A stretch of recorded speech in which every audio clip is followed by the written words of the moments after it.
How are you, my beauties? I haven't popped into LinkedIn land or YouTube land in some time now, so it's good to see you there. I'm Mark Manning, and that's my fault.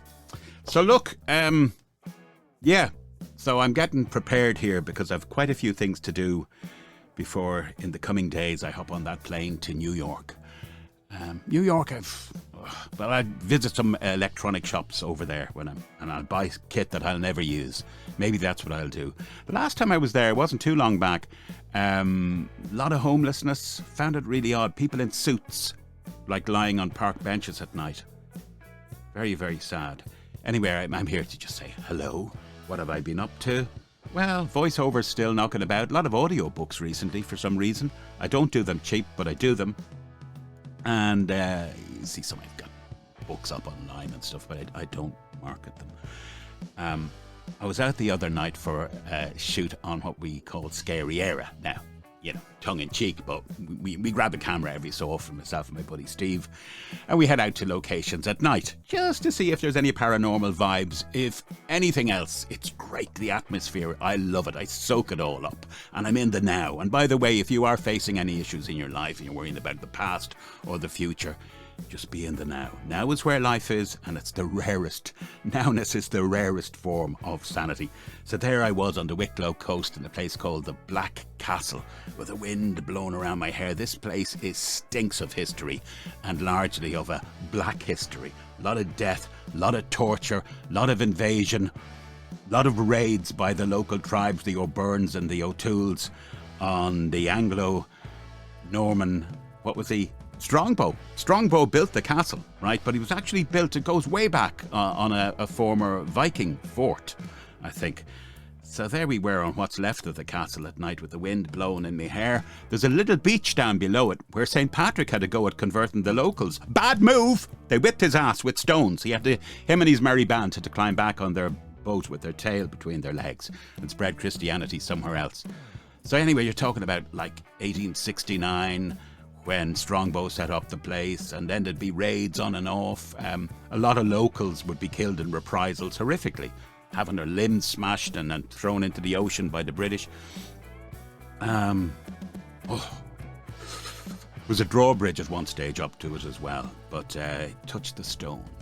It's all in the history. It's all in this craggy outcrop. You gotta have been there. So even if the video isn't great quality-wise, you might soak up some of the atmosphere. And it's weird, because soak up, I came home, I'm not making this up, I always call it as I see it. Largely, I see nothing. I've been in the Hellfire Club after midnight, myself and Steve filmed there. We were in the German war cemetery at night, Monkstown Castle, to name but a few. We've messed around over the last year or two. Merrion Graveyard's always a favourite one of mine. Little discreet graveyard, again totally enmeshed in history.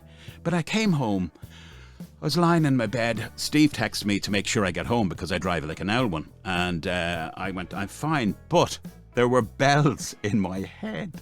Like, I'm not joking you, there was a noise of bells in my head, and I knew, I was listening out the window, I knew they weren't local. They were like pealing bells in my head. I've lost some of you. Anyway, I want to talk about something else now. Could we put this under the Lost in Music category? I normally do for you here. I don't know. I don't do a lot of Irish bands. But in 1984, I was a guest, or in the audience, at an RTE show called TV Gaga. It was pretty short-lived, like the band I'm about to talk to you about. Pity, because they were fantastic. And on stage came this band, and I hate to use, but they blew me away. They did. The Fountainhead. Right, you know that name? The Fountainhead? Ayn Rand was the original author, the objectionist author. Ayn Rand. But the Fountainhead came on, and the bass, everything blew me away. You're gonna hear for yourself very shortly. These were guys, Steve Belton and Pat O'Donnell, who won a music competition. It earned them, or they were rewarded by 20 hours of windmill recording at Windmill Lane. I knew I'd run out of words someday. And they went on, and they even played in Self-Age, you might remember that, in 1986. But this was back in 1984.